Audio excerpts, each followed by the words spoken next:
Oke, kita masuk ke pembahasan kedua. Kita akan membahas bagaimana kisahnya Dimas ini bisa menikah di usia muda. Masih muda kayak waktu itu ya.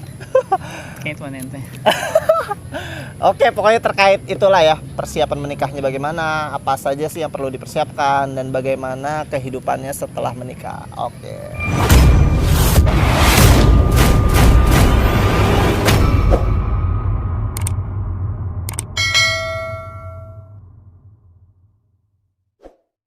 Dimas. Siap. Jadi Dimas ini menikah di usia berapa? 23. 23 Ya. tahun. Istri 22. Ya. 23 tahun itu berapa tahun setelah lulus SMA berarti? SMA kalau nggak salah lulus 2014. Nikah itu 2019. Berarti 5 tahun setelah lulus SMA. Oh, 5 tahun setelah lulus SMA, Dimas ini sudah menikah. Iya. Apakah itu tergolong menikah muda? Masih muda sih. Oh, masih Iya. muda. Masih merasa muda ya? Iya. Karena emang umur segitu ibaratnya masih dibilang bocah. Karena saya kemarin pas nikah itu masih ini bocah-bocah udah pada nikah gitu. Bocah-bocah. Oh, masih muda. dibilang gitu. Masih dibilang bocah-bocah. Oke.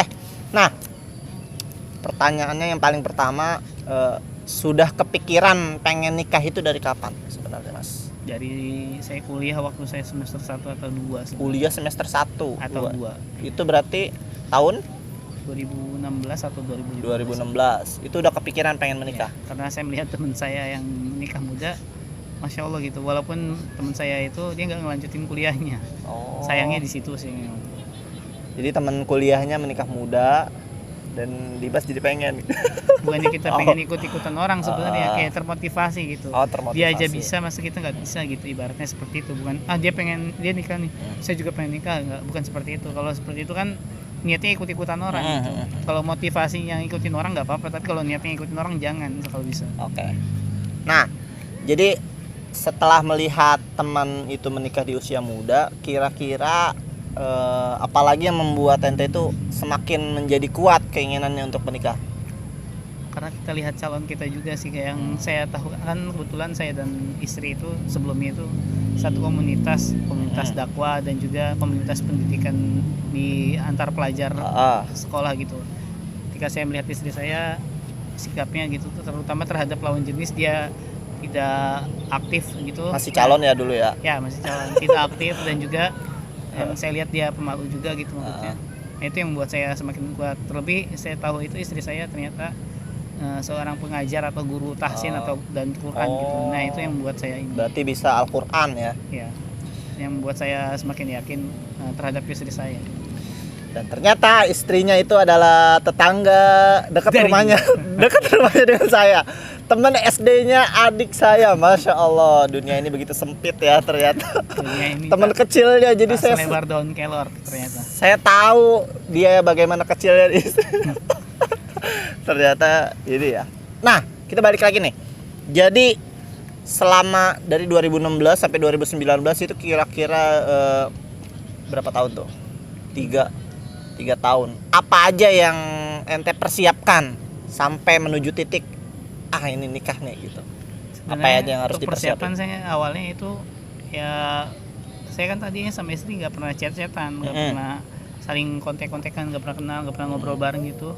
Yang saya siapkan itu ketika saya kuliahnya itu belajar fikih munakahat, fikih tentang pernikahan. Di kuliahan? Ya, di kuliahan semester 5 saat itu.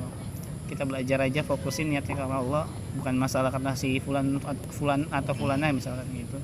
Nah, ketika saya udah siap, saya baru ngomong ke calon istri saya waktu itu bahwa saya ada rasa sama dia, saya ingin bertemu orang tuanya. Baru saya samperin orang tuanya, baru kita tunjukkan keseriusan kita. Adapun persiapannya itu ya, yang namanya nikah pasti ada yang namanya materi buat mempersiapkan ini. Nggak mungkin nikah itu cuma modal dengkul gitu ibaratnya, apalagi seorang laki-laki. Karena yang namanya orang laki-laki wajib memberikan nafkah pada istrinya.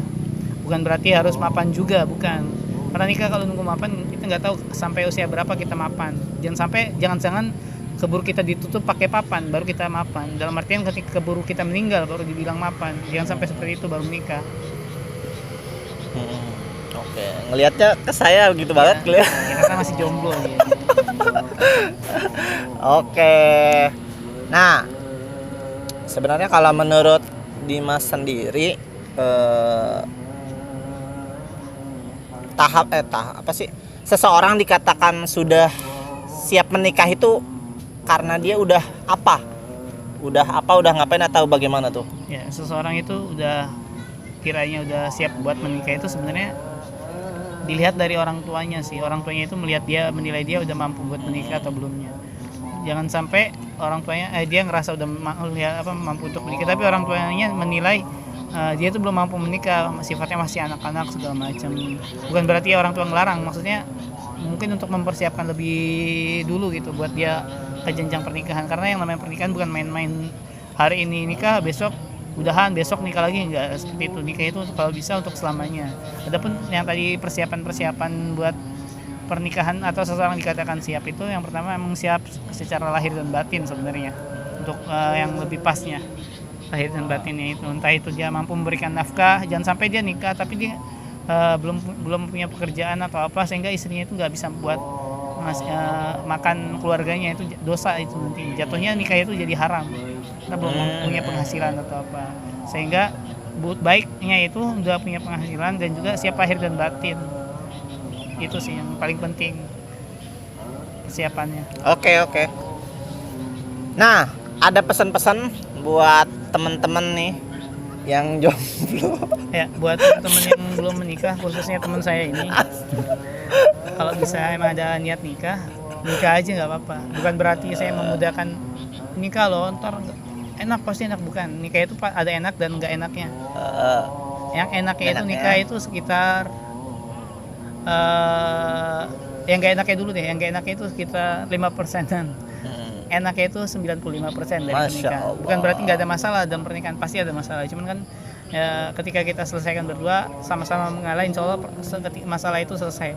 Dan bukan berarti nggak ada masalah materi juga. Ada pernikahan itu yang namanya masalah materi. Cuman bagaimana keduanya mensikapi dengan baik dan bijak gitu. Nah itu yang bisa mempertahankan rumah tangga gitu. Dan buat teman-teman yang udah nikah, yang belum menikah, nunggu apa lagi gitu, nunggu dunia kiamat kan nggak mungkin juga. Dan yang udah menikah kalau bisa dijaga baik-baik istrinya, jangan sampai menduakan atau meninggalkan misalkan, atau mengempatkan misalkan. Masya Allah. Jangan sampai kayak gitu, karena wanita juga punya perasaan. Jangan sampai kita mikirin perasaan diri kita, mikirin nafsu kita, tapi nggak mikirin perasaan dan perasaan istri kita gitu. Itu sih pesan-pesan buat teman-teman, khususnya buat saya sih yang udah menikah juga. Jadi enaknya apa tadi? Yang 95% itu gimana enaknya? Ya enak banget, dalam artian kita bisa menjalani kehidupan segalanya, bercerita, bercurhat itu sama istri, saling tukar pikiran. Ketika ada masalah kita bisa menyelesaikan berdua. Enggak enaknya ya itu ketika kita punya masalah, kadang misalkan masih ego misalkan atau apa, ya itu sih. Oke, ini sudah ada salawatan dari Mas. Sebentar, satu lagi. Oh, iya. Yang namanya pernikahan khususnya di tahun-tahun awal ini yang saya alami, itu kayak memang sedang diuji banget buat kayak menyatukan dua pikiran, dua kepala, dua keluarga dalam satu ini, buat dicocokkan itu lagi diuji banget gitu. Makanya main suhu. Ya, makanya itu teman-teman harus punya ilmu juga buat menyelesaikan dengan baik, nggak dengan sembarangan gitu. Ilmu komunikasi. Oke. Oh iya, terakhir kalau buat kriteria gimana nih sebaiknya nih Mas? Buat kriteria sebaiknya teman-teman nggak muluk-muluk buat nyari kriteria. Contoh nih, misalnya ente nyari kriteria yang bahenol misalnya, atau nyari kriteria yang dia yang bilang ya, bukan seksi, saya. misalkan. Itu boleh-boleh aja, cuman kan kita harus nyari yang ciri-ciri yang akhirat juga gitu. Jangan sampai yang duniawi kita dapatkan tapi nggak ada nilai-nilai akhirat dalam istri kita itu. Benar. Dan jangan juga nuntut istri itu harus ini, harus kaya, harus ganteng, harus kaya, harus cantik misalnya. Jangan juga, karena kita harus melihat diri kita juga. Karena ketika kita menuntut ini, jangan sampai kita salah menuntut gitu. Justru harusnya kita yang dituntut buat ini itu gitu. Oke. Bener gak kalau ada yang bilang ternyata pasangan kita itu adalah cerminan diri kita? Ya, kurang lebih seperti itu. Kurang lebih gitu ya. Oke, cukup sekian untuk hari ini. Terima kasih yang sudah menonton. Kalau misalkan bermanfaat, boleh kalian klik like dan share sebanyak-banyaknya. Terima kasih Dimas atas waktunya. Sama-sama, sudah datang. Mohon maaf kalau ada salah-salah kata. Assalamualaikum warahmatullahi wabarakatuh. Dadah. Terima kasih sudah menonton, semoga videonya bermanfaat. Jika dirasa video ini dapat membantumu, boleh banget kamu share ke semua sosial mediamu. Siapa tahu dapat membantu orang lain juga. Jangan lupa like, comment, and subscribe. Dadah!